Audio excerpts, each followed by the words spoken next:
Metropolitan Fire District, Thursday, May 27th. And we are beginning right after the Finance Committee meeting ended. Call this meeting to order. Pledge to the flag. Please excuse me, but I will not rise. It's easier for me to stay seated. So at this time, please repeat after Mr. Delman Clark. All right. I pledge allegiance To the flag of the United States of America and and to the republic which which stands one nation under God, indivisible, with liberty liberty and justice for all.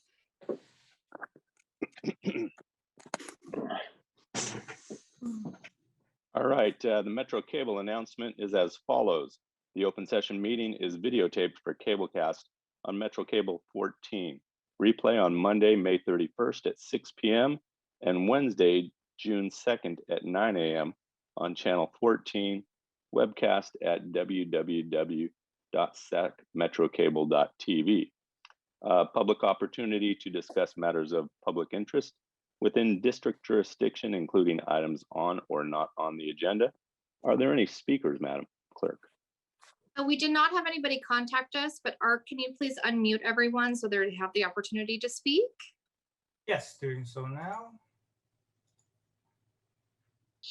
Hello, attendees. At this point, you have the ability to unmute yourselves if there's anything you would like to present to the board at this time. Looks like no response. All right, then. Director Seeing no Kelly, this is John Lawver. Can we have Michelle do a roll call so that we have for the record that a quorum exists? I apologize for that, John. I skipped it somehow. Madam Clerk, will you please call the roll? I believe all the directors are in attendance. Director Gould? Here. Orzali? Here. Wood? Here. Sheets? Here. Jones? Here. White? Here. Clark? here. Sailors? Here. Kelly? Here. Perfect. Thank you for memorializing that. And John, thank you very much for drawing that to my attention. Moving on to the consent agenda. I would entertain a motion to approve, second, and then approve and second the consent agenda. I'll make a motion. I'll second it. I'll second. Director Sailors made the motion, and I believe Director Wood made the second. Madam Clerk, will you please call the roll? Director Gould? Aye. Orzali? Aye. Wood? Aye. Sheets? Aye. Jones? Aye. White? Aye. Clark? Aye. Sailors? Aye. Kelly? Aye. Motion passes. I would make one note, if anybody in the public wondered, because we had pretty much the same vote just at our last meeting, that was for the 2019 retirees, and this is tonight's item was for the 2020 retirees. All right, moving on to presentation items. We have a peer recognition commendation. Chief Harms, this is you. Thank you, President Kelly. Tonight we have two recognitions and accommodations that we would like to present before the board to the members that are there. The first one is for Aaron Todd. And Aaron, is Aaron, there he is. I just saw him pop up. Aaron, thank you. Oh, who's that behind you there, Aaron? We have some people that are there. Your cheerleaders there that are there. But Aaron, behalf of the executive staff and the board, we want to take this moment to thank you for the role that you played following Kyle's death. You were asked to be the family liaison during that time. It has to be one of the toughest jobs that there is. I know that we probably should give this to you and to your family, because Really, we asked you to do it. You didn't hesitate at all. You jumped right in, and for I think 3 weeks straight, you really were the glue that pulled everything together between the fire and the district and the honor guard and everybody. And I'll tell you, I couldn't be more proud of the job that you did there. And knowing and watching you, your personality, your ability to interact with people was just tremendous. And you can see we have a plaque right here for you. But it's a small token, but I just want you to know from all of us how much we appreciated what you did and what you were able to do for Kyle and his family. So thank you very much for doing that. Thank you. Yes, I do definitely want to give the credit to my wife and my family that's here right now at Celebration. She planned a little surprise after I told her that I was getting an award. So that's my cheerleaders in the background. So thank you to the district for allowing me to represent you in that capacity. And thanks for my family for their support. Outstanding job. Outstanding job. And moving on next is Steve. Steve, from the very beginning, being the honor guard, they call you the honor guard chief or captain? I'm sorry, I should have known that beforehand. Coordinator's just fine. Okay. We contacted yourself and local 522. A lot of you don't know, Steve is a captain with the city, and so we have a long relationship. Tyler and him began their service together, and Steve, you have just been an outstanding member all the way along. I think that what Steve and his team from the Honor Guard from Local 522 was able to do was really give us focus and give us the ability to lay out the best plan possible for being able to move forward, and doing it in a way that while there was a lot of emotions, being allowed people to give input, but then also being able to give us the procedures, the guidelines, being able to stand within those guidelines and being able to move forward. I know in the very beginning of this, one of the requests from Kyle's family was that they wanted the service at their church. There were some challenges for being able to do it, but right away you said, this is about the family. We will do whatever it is we need to do to be able to honor Kyle and honor his family's wishes. You guys did just a tremendous job in the logistical side of putting it together, making sure that we were in line, making sure that as we move forward, it was 100% appropriate. And then the day of the service, you had talked about that you wanted to have what you called the wow effect, is we're going to go above and beyond, and you truly did it. And the attention to detail for me on what I was supposed to do, what time I was supposed to do it, and through that whole process was tremendous. I know you're going to say that it was a team that put it together, but Steve, this is for you and your team, but it is also for your leadership. And it can be difficult during that time to come in and do those things, but your leadership during that time was just tremendous. So Steve, thank you to the Local 522 Honor Guards, your position and your support that you gave us during our loss of Kyle. So thank you very much. You're very welcome. Thank you for that plaque. We will make sure to have it presented to all the members. Like you said, yes, I will say that there was a team behind my work. I would like to address the directors, just for some of them that weren't able to attend, some of them that might not know exactly what the Honor Guard does. We obviously honor fallen firefighters. It's the highest honor that we get to have. And the accolade that we receive from that is when the family leaves and they feel fulfilled. We like to say that we temper the grief with awe. I feel that we, when I say we, I mean Metro Fire, I mean all the other agencies that assisted us in the Honor Guard. We had about, I think there was about a dozen different organizations that volunteered with their honor guard members to assist with the Rutherford service. And I think that we did temper their grief with awe. We did feel very good about leaving that service and seeing the family leave. So thank you very much.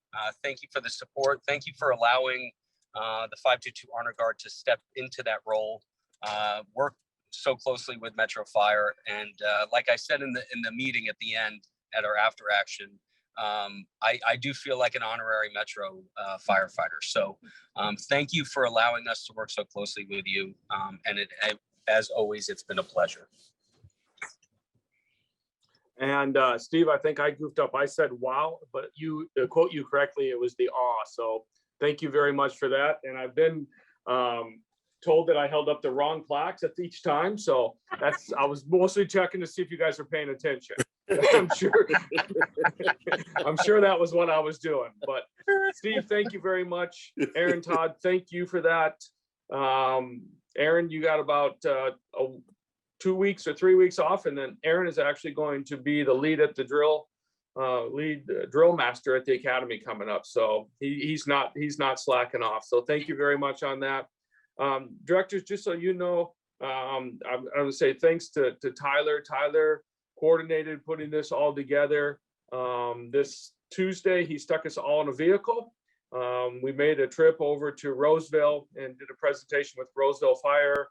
We went up to the church. We went to the coroner's office. We went to the funeral home. And then we went to the fire station right across from the church also, and made kind of a day around and made sure that we met with folks and told them how much we appreciated them and what they did to open up really to us and support us during this time. So again, I get to talk about it, but Tyler was really the one that, thank you, Tyler, for putting this together and following through on each one of these. The rest of us were the ride-alongs in that portion of it. So President Kelly, that ends my presentation. Unless there's any comments or questions from all of you. I'm gonna listen on the way. I see some hands Right up. home. I see some hands up. Yeah, for sure. Director Sailors, you have your hand up. We'll regroup with Sarah once we get, Feedback? You have your hand up. Yes, I just we'll want regroup with to Sarah shout once we get a big thank everything you finalized. to We'll everyone. probably do another meeting back here with Chief. I think Ken Campo. Yeah, there we go. Okay, I just wanted to give a big thank you to everyone that was involved in that whole service. Everyone did a wonderful job. And when I saw Steve there that day, I knew that the honor guard was there, and that filled my heart because I've seen Steve manage so many services in the past. And I just knew that we were in wonderful hands, and I knew that everyone there was doing their best. And it was one of the best I've ever seen. And that was kudos to everyone involved. Thank you very much. I saw others that had their hand up. I thought, if you have your hand up, say something, please. Okay. Matt, Yes, Director Rosali, please. I just wanted to chime in that was an absolutely magnificent tribute to that young man.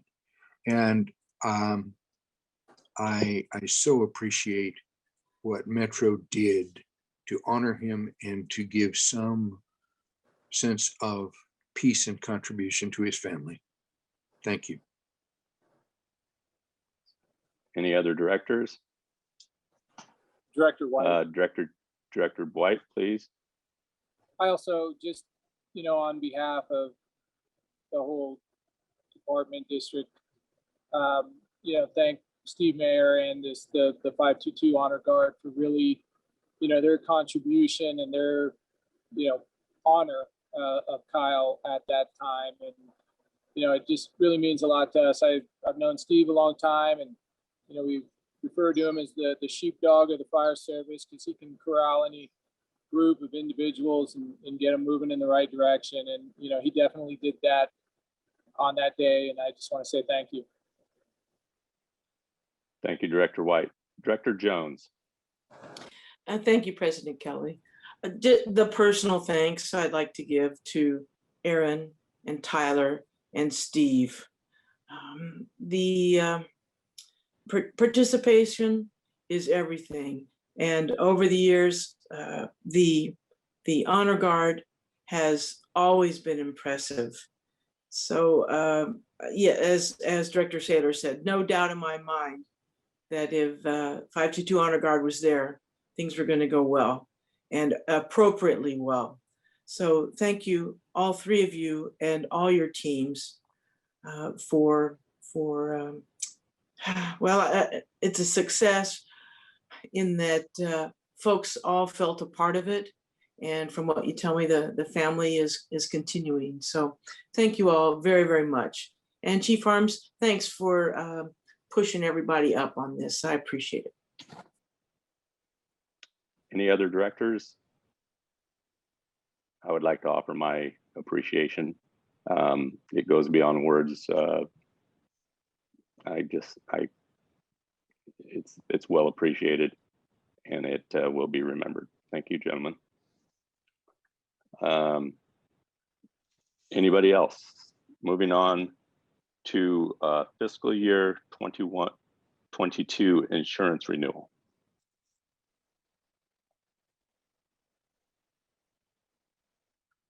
This would be Mr.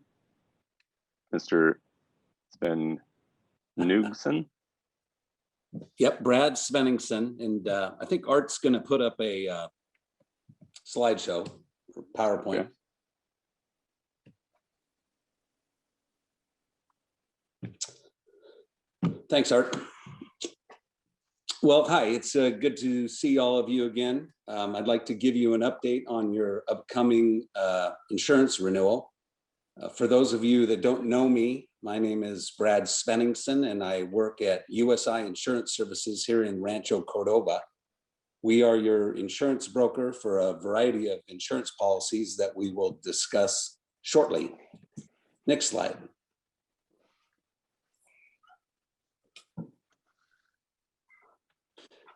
Just some quick USI facts. USI Insurance is a national broker with offices in over 200 cities nationwide. We have over $2 billion in revenue, with our Rancho Cordova office being one of the largest offices, along with Seattle and Minneapolis. Next slide. Your biggest policy is obviously the one that's with SDRMA. Covers your building and contents, which are valued at $138 million. Your district vehicles valued at $56 million. $10 million per occurrence for general liability, including employment practices liability and public officials E&O, which is errors and omissions, and $10 million per occurrence for auto liability and $2 million for cyber liability. Next slide.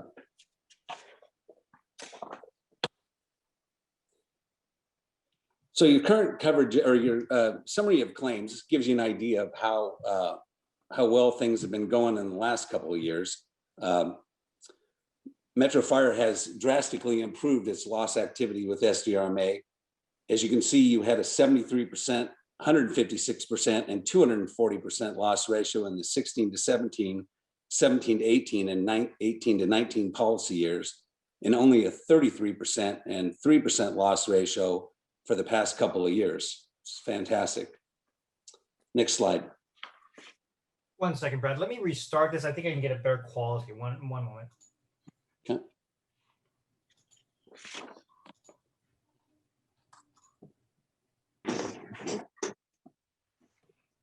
There we go. Much better.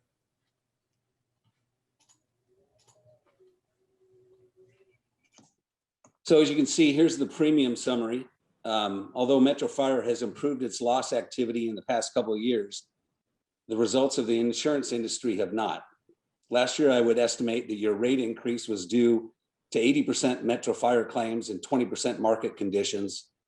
This year, I would flip those around to 80% market conditions and 20% Metro fire claims. The big impact on the premium summary page is obviously the SDRMA portion. SDRMA indicated that we would have your final pricing on May 19th, but as of today, all I have is their indication.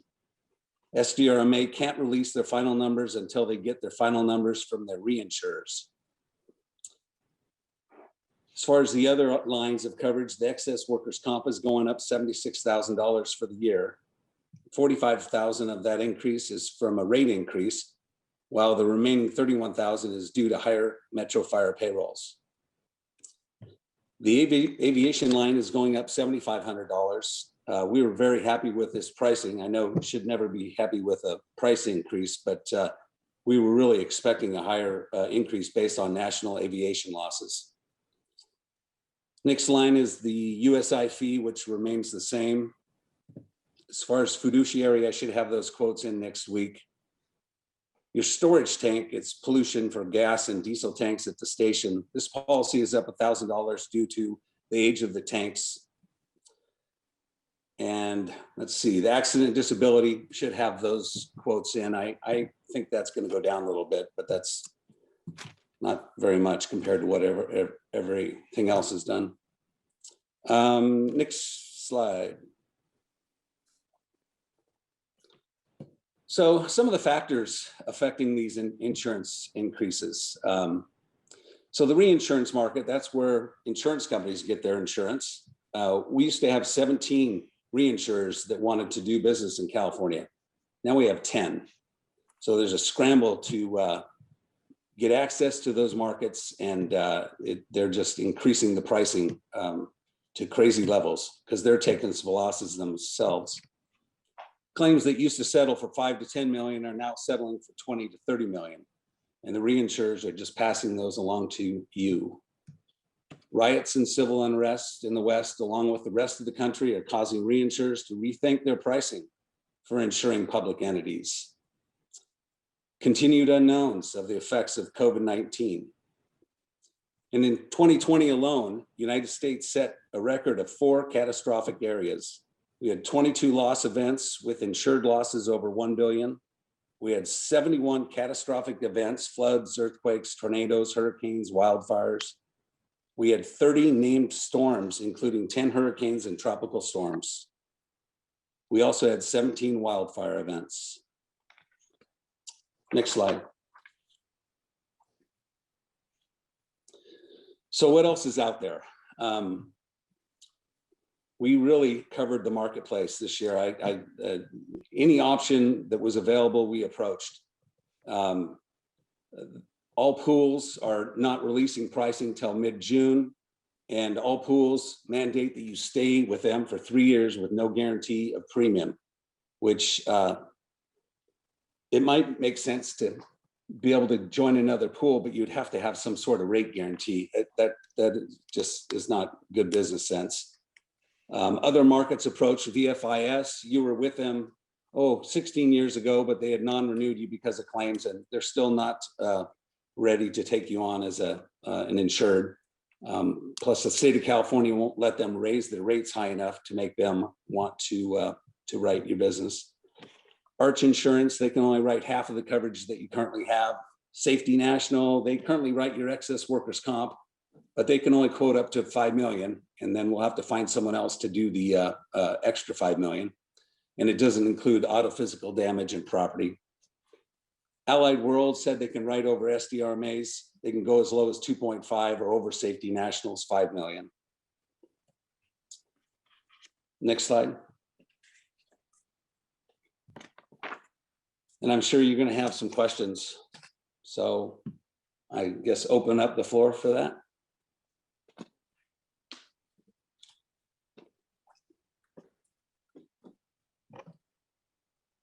Any directors have questions of the gentleman?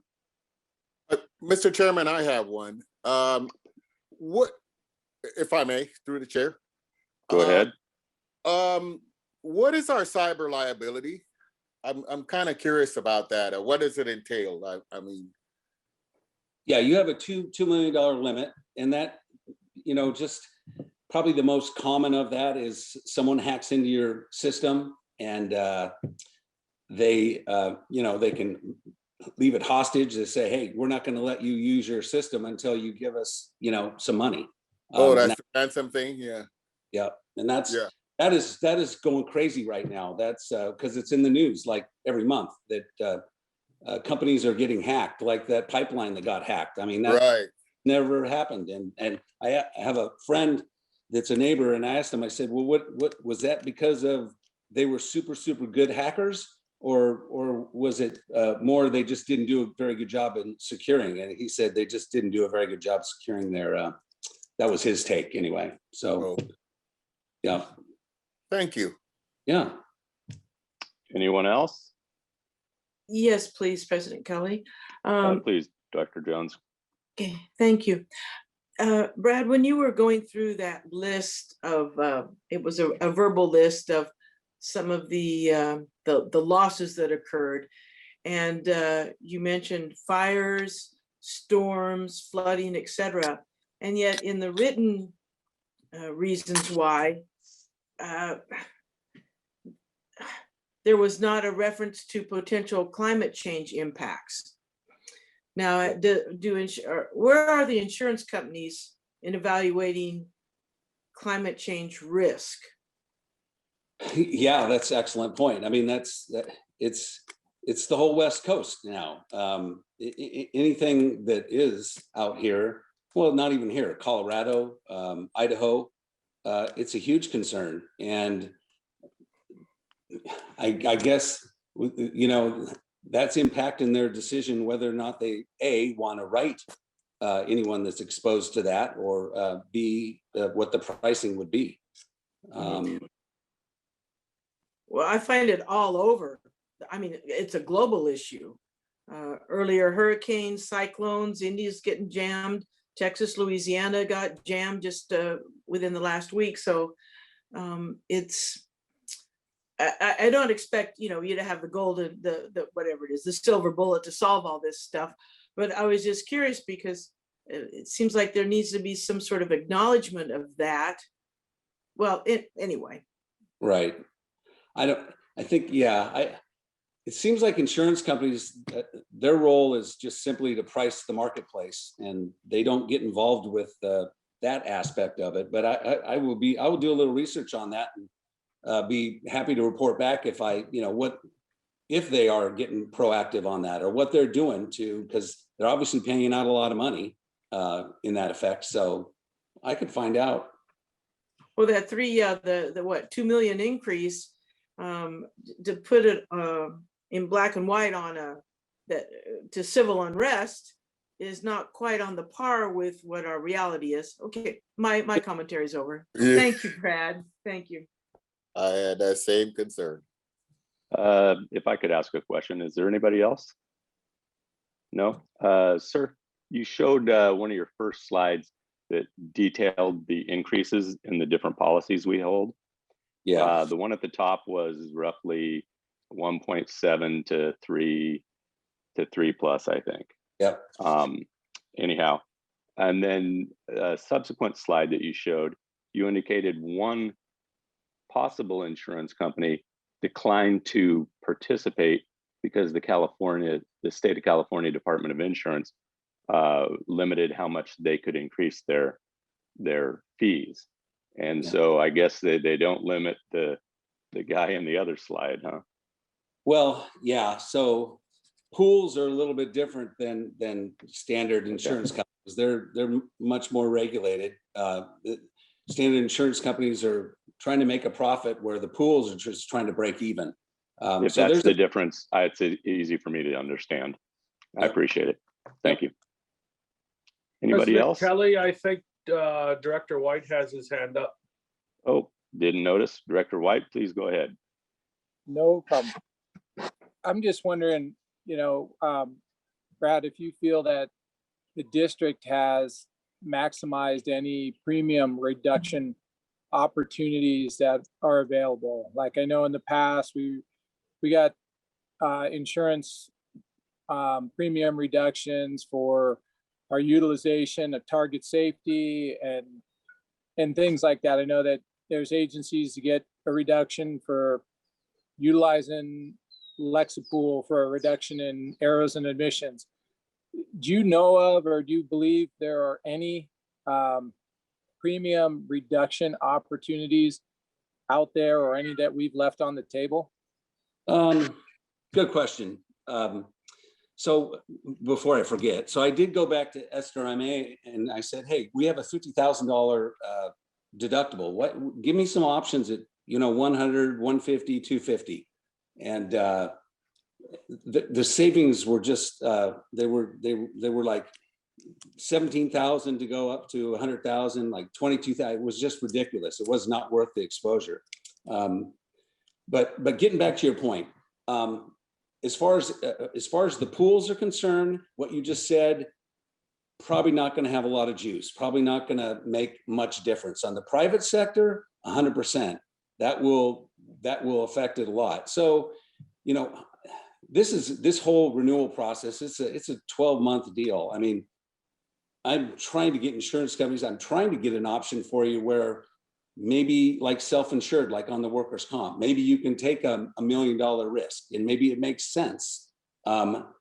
This year it doesn't, because the pricing is not any better than what SDRMA is coming up with a $50,000 deductible. So that makes sense, but that could be a long-term option, because then you would be out of the pool situation. But pools are really good when the market is hard, and the market is really hard right now. So when I say hard, I mean high pricing and not very many insurance companies. But whatever you do internally is always going to help at the end of the day as far as your loss ratio is concerned. So I know that when you said that, it was a couple of years ago that we upped our deductible, and I think we went from somewhere from like a $10,000 or $15,000 deductible to a $50,000 deductible, and that had a huge impact at that time for being able to have that reduction. Now we still have some of those things that we do in-house, and there was a little bit of additional cost for some of the vehicle repairs, but like you said, it was so small. I know myself and we actually had John Lavra look at some of the things and look at self-insured. I think for us this next year, and with Chief Casantini, is what are those things that are out there, work with Brad and say, when is that ability to do that, to become self-insured with some type of balloon coverage on the other side of it? Because it just doesn't seem like things on this portion of it, and we have really very little control, is getting any better.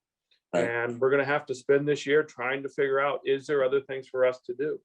Yep. No, I agree. I mean, so self-insurance on the liability is so much different than workers' comp, because workers' comp, the benefit is dictated by the state. So we already know what, unless they get fancy, hospital equipment or something like that, if it's a bad injury. But on the liability side, we just don't know what the jury is going to do. I mean, they find out that you have 10 million of coverage. Well, they might sue for that, and they might settle. SDRMA might settle because they don't want to risk of going higher. But anyway, but no, that's going to be my focus. It doesn't mean it's going to make sense, but it'll at least give you an option. I mean, you would have to hire another TPA like you do on the workers' comp, the third-party administrator, but that's probably another 150,000, but could be doable.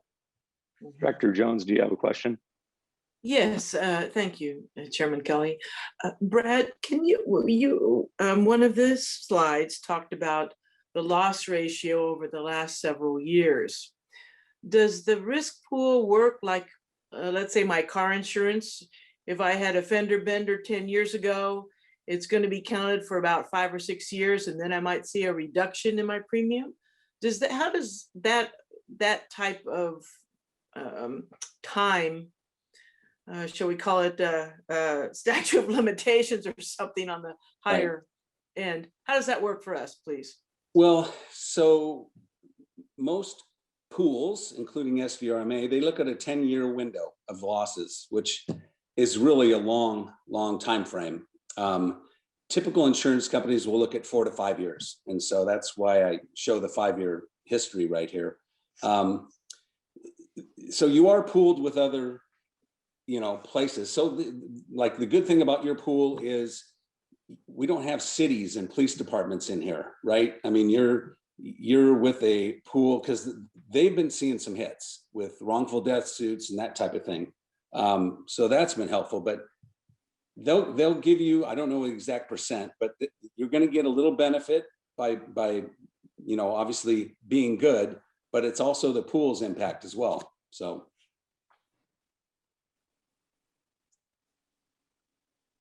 Okay, thank you. So about 10 years maybe, but we have to look at the whole pool, not just us. Yep, correct.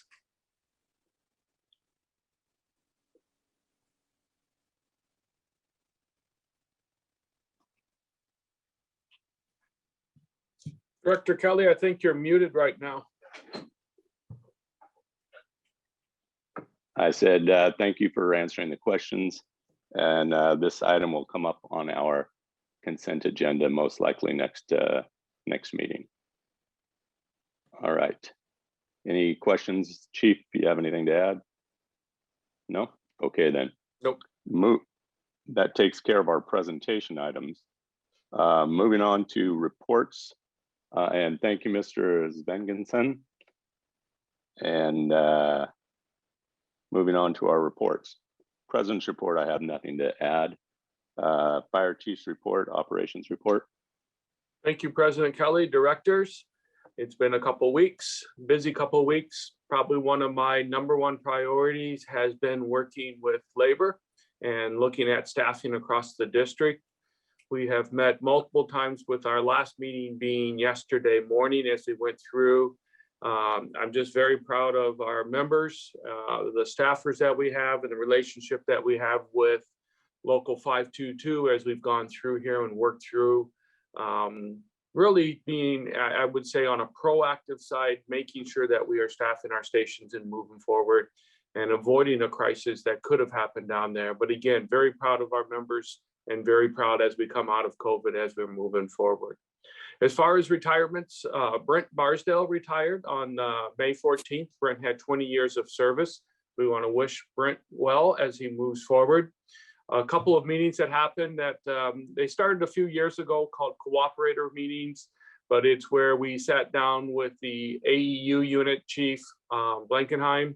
We had the meeting here at headquarters for everybody in the area to talk about our wildland, our interactions, the frequencies that are used. And then that afternoon, we had 100 acres of fire right here around the corner. So it was very timely to have that. And then myself and Chief Mitchell went up and met with Chief Estes up in Roseville. What county is in Placer County? Thank you. It took me a second there. And again, we have such great relationships with the CAL FIRE groups that are around us, and just working to keep those moving forward. Myself and Chief Mitchell sat down on the afternoon last Friday with the BC candidates. It was, I think Chief Mitchell and I enjoyed it. I don't think the candidates enjoyed it very much.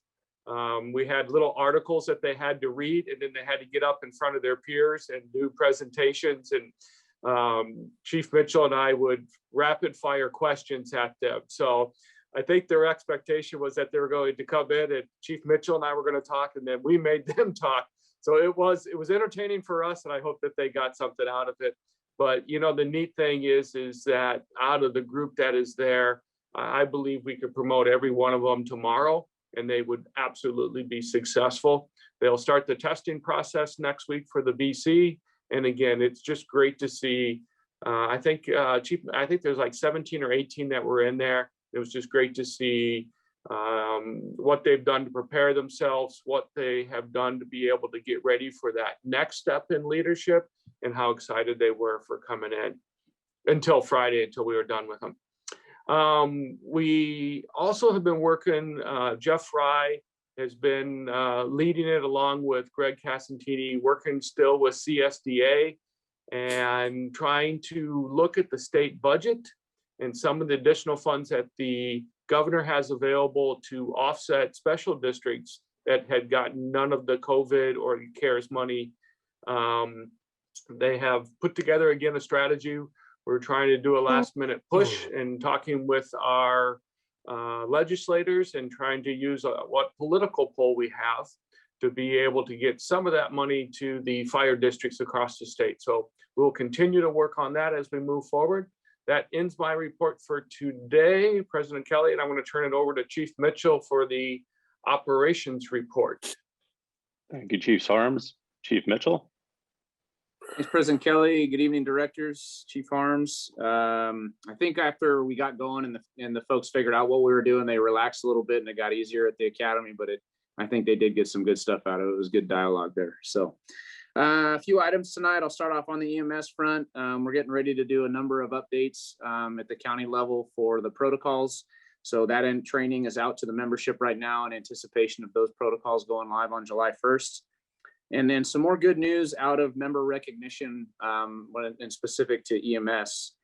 And two of these happened on May 18th. At Kaiser North, they were the treating facility for when we had an officer-involved shooting with Sac Sheriff's Department a few months ago. And Medic 105 crew, firefighter Danny Kim and Dylan Fader, were recognized by the staff at Kaiser North for their proactive approach in being available to transport the fallen deputy to the trauma center down there at UC Davis. It was a pretty nice event, something that we don't see very often, but Kaiser North felt it was enough to be able to bring them in and recognize them. So that was a well-received event for those two members.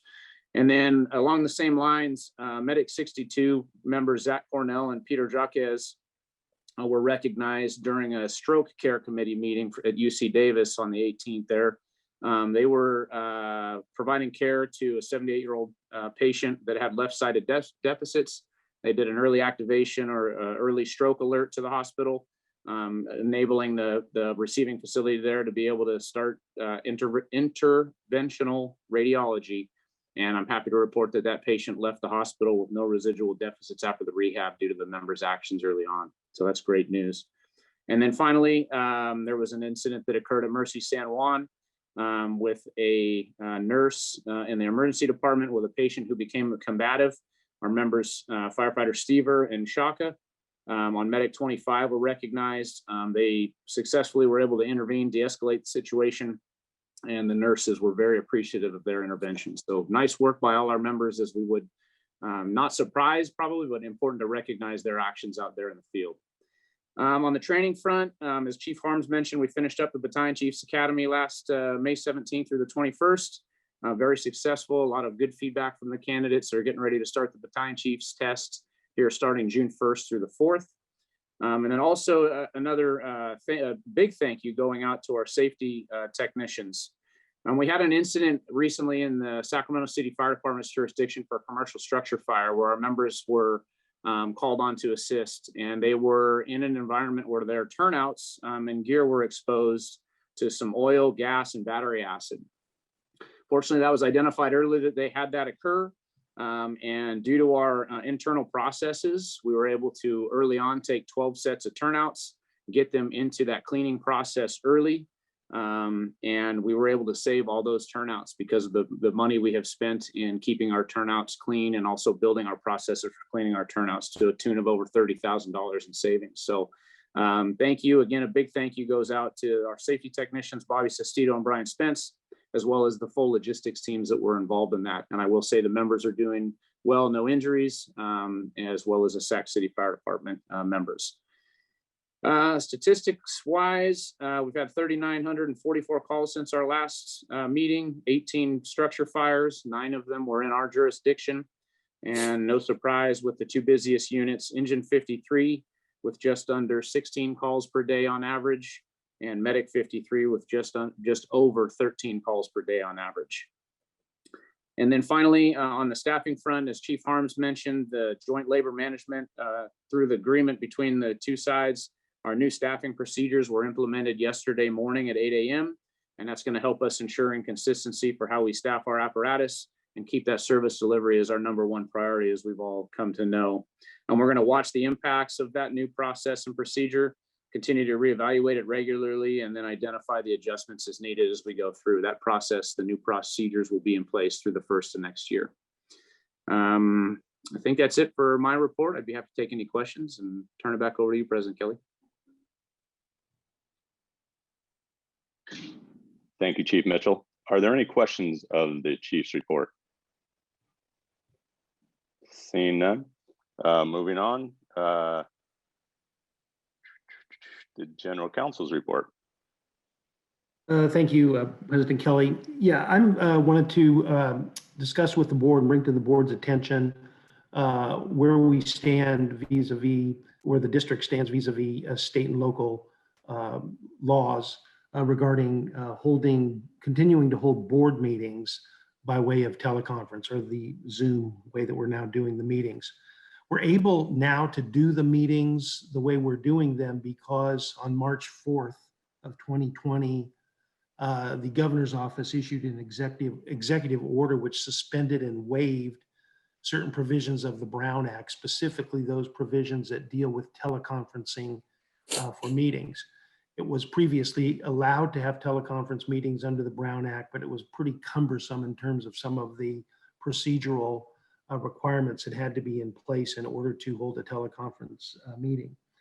That executive order is still in effect, and that's why we're continuing and still able to do the meetings like we're doing them tonight. The language of that executive order states that it stays in effect and applies only during periods when either the state of California or a local public health official imposes or recommends social distancing. So that's kind of an overview of that executive order that allows these teleconference meetings.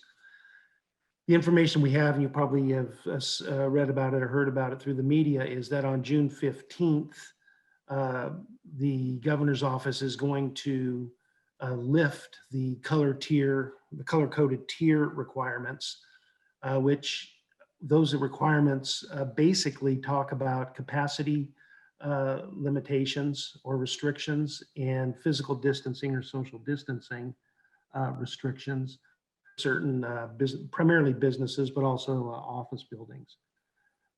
So as of June 15th, if that still goes forward, and we don't know until it happens or as we get closer, when June 15th rolls around and the color system is lifted, then the board will be required to go back to conducting its public meetings under the original provisions of the Brown Act, unless one of three things happens. Number one, either the county local public health official, the public health officer, issues an order that indicates that social distancing or physical distancing should be still in place, which would have the effect of continuing that executive order. Or number two, the state and the governor's office could always extend that order and remove those limitations so that it would extend until the state specifically rescinds that provision. Or three, there's currently 3 assembly bills that are passing through the legislature. My sense is though one or more will probably pass. One of the bills seeks to make the governor's executive order allowing teleconferencing of meetings to be it would effectively amends the Brown Act to allow teleconferencing of meetings in all cases, since everyone's become more accustomed to Zoom, and it seems to be relatively safe, and it's certainly convenient. So the bill seeks to amend the Brown Act to allow the teleconferencing in the discretion of the local agency. There's also another assembly bill that just talks about public participation through Zoom. And that has to deal with so many meetings happening during the day where people are at work and things like that. So they could monitor the meetings in live time and make public comment through Zoom. So that's where we sit right now. I don't have an indication yet. We're monitoring the situation vis-a-vis Sacramento County. The informal information I have from the county counsel's office at this point is that after June 15, the Sacramento County Board of Supervisors intend on going back to a live session under the original Brown Act rules. But we don't know that for sure, and we don't know if the public health officer is going to make any change. And so we really don't know. When we come to the meeting in June 10th, I'll probably we'll have a better idea on where all of this stands. But I wanted to give a heads up at this point anyways, that we're fast approaching at some point, whether it's June 15th or some other date, depending upon these other factors, a time when we would be going back to the regular public meetings with the option to teleconference under the current provisions of the Brown Act. And like I said, you can still do it. It's pretty cumbersome. I think in my time as a general counsel, I think we've done it once or twice. But it basically involves posting notices of the meeting, posting notices of the director's location, having accessibility to the director's location, having the public right to appear at the director's offsite locations, and a certain a number of directors within the jurisdictional boundaries of Metro Fire. So it can still be done if that's something the board wants to do, but like I said, it's a little bit cumbersome, and it's certainly easier to do it the way we're doing. I just can't say for sure right now how that's going to shake out. So that's my report on that issue. I can answer any questions or take any comments that the board has. Thank you for your report, Council Labra. Any questions of directors? Seeing none. Thank you again. Moving on to. And then I should just say I'll continue to keep Chief Harms and Michelle Mahoney and other members of the executive staff, and you, Director Kelly, as well in the loop when I have more information, hopefully over the next couple of weeks. Yeah, I guess we just won't get excited until we know. All right then. Metro Fire's Firefighters Local 522 report. Mr. McGoldrick, are you with us? I am. Good evening, President Kelly and Board of Directors. I just have a few things tonight. First of all, Local 522 is in the planning stages for another Fire Ops 101. It's scheduled in October. For those of you that haven't been involved in that before, that's when we invite elected officials out to a training facility and put them through some evolutions and skills so they can get a taste of what firefighting is all about. You'll be getting a save the date notice if you haven't gotten it already. In addition, the Burn Institute is hosting its first golfing fundraiser on the 7th. It is unfortunately sold out, but there are still raffle tickets available on their website. You can go to the Firefighters Burn Institute website and find those on the face page. And then as far as the staffing issue goes, I'd be remiss if I didn't acknowledge the men and women of Metro Fire who have stepped up since the beginning of COVID. It's been a long 15 months. We're still struggling with some staffing shortages. We're doing what we can to staff the stations. It's important to the community. It is our priority. And truly, it's important to ourselves, having adequate staffing on the fire lines. So I thank you, Board of Directors, for your support. And I want to reassure the membership that we'll be monitoring this regularly so we can adapt the system as necessary in order to keep things going. Thank you very much. Thank you, Captain McGoldrick. Moving on to committee and delegate reports. Executive Committee, there's nothing to report. Communications Center JPA, Deputy Chief Wagaman. Good morning, President Kelly and directors. The Communications Center JPA board has not met since your last meeting. We are scheduled to meet again on June 8th. In a report. Thank you. All right. We have the California Fire and Rescue Training JPA, Chief Harms. We have not met. Our next meeting is June 17th, and we will be removing the COVID restrictions and meeting in person at the Gold Canal location. End of report. All right. Finance and Audit Committee, Director Orzali. Well, I had little to do with the meeting this evening. Should Director Wood report out? Yeah, Director Wood should report out. And what I want to report is that I so appreciate Director Wood's taking over. So with that, Ted, do you want to finish it? Yeah, that'd be fine. The Finance and Audit Committee met tonight. We heard update of the budget through February 28, 2021 from interim CFO Ken Campo. It was good to have him back and hear from him. The one bit of good news as we're looking into the budget for 21-22 is that we look like we're going to have a balanced budget for our general fund, and we'll be maintaining at least under the current version the 15% reserve level, which is the policy of this board. So our next meeting will be June 24, if I recall. That was it. Finance and Audit Committee on the, June 24th it is. Oh, there it is in front of me. Yes, thank you. It wasn't on the All other agenda. Okay. How about the Policy Committee? Director Gould? No report. All right, then. Board members' questions and comments, and then we'll go to closed session. Does that sound like a plan? Aye. Okay, then. If I could begin to my left, Director White. Thank you, President Kelly. No report tonight. All right, Director Jones. Thank you, President Kelly. Once again, to reiterate my thanks for the recognition for Steve, Tyler, and Aaron, as well as everyone else involved in the working with the family of firefighter Rutherford. That's greatly appreciated. I did attend the diversity committee, Regional Diversity Committee, and Chief Casatini, Melissa Maddox did a terrific job. And I think some concrete avenues were discussed, and I'm sure she will or already has followed up with you on that.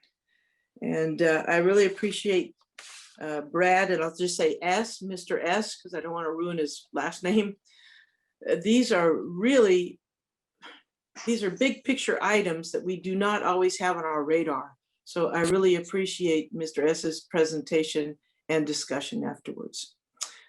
Everyone have a great and safe Memorial Day weekend. All right, Director Sheets. Good evening, sir. I just wanted to also wish everybody a safe and happy Memorial Day weekend. I hope you guys enjoy that time. That's all. Director Orzali. Just very briefly, I wanted to touch on something that was mentioned earlier. I have on a couple of occasions had the opportunity to talk with Matt from our IT department about this very issue, about the security of Metro Fire and the potential for it to be hacked and held hostage. I, who know absolutely nothing about technology, and I can get an affidavit from Arthur to support that. So my point there is Matt is very aware of the issue, and I encourage us to pursue that issue to get a better understanding, because the best technologist I ever worked with said there has never been, there is not now, nor will there ever be anything secure online. So thank you. Thank you, Director Orzali. Director Gould. No comment. All right, Director Clark. No comment, Mr. Chairman. Director Sailors. I have no comments tonight. Thank you. All right, I would reiterate the fact that the fact that our organization has men and women that would honor a fallen colleague the way they have defies my ability to actually show the appreciation that I feel. Okay, and then I would like to extend a hand to all of the retirees. Awful lot of experience walking out the door there, and I hope that they all have successful careers, relaxing and enjoying life. All right, moving on to our, we'll move to closed session after this and see you guys all in the other meeting. Good luck getting there.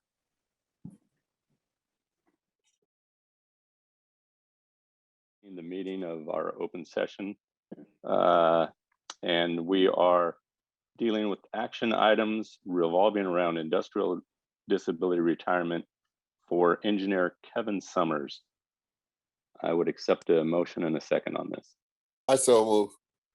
Second.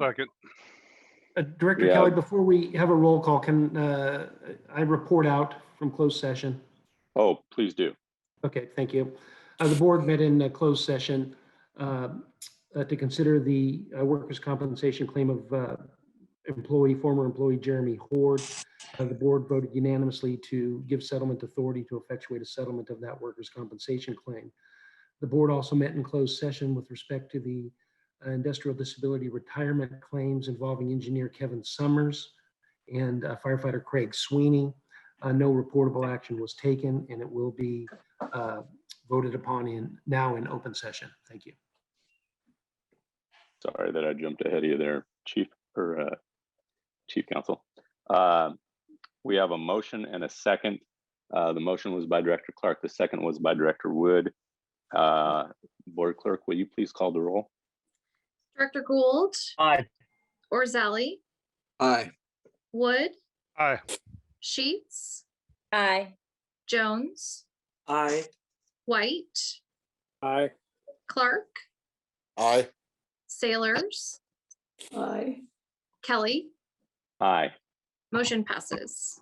Okay, action item number 2, it is the industrial disability retirement for firefighter Craig Sweeney. Again, your pleasure. I'll move Mr. Chair, I'll move we adopt staff's recommendation. Second. We have a motion by Director Wood and a second by Director Clark. Madam Clerk, will you please call the roll? Director Gould, Aye. Orzali, Aye. Wood, Aye. Sheets, Aye. Jones, Aye. White, Aye. Clark, Aye. Sailors, Aye. Kelly. Aye. Motion passes. All right then.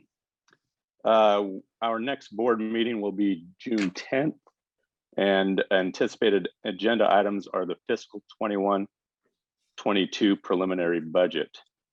At this time, we will proceed to adjourn.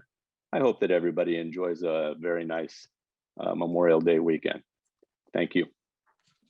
Thank you, Mr. Chairman. You too. Thank you. Bye, Thank you. everybody. Have a safe Good night. weekend. Good night. Bye.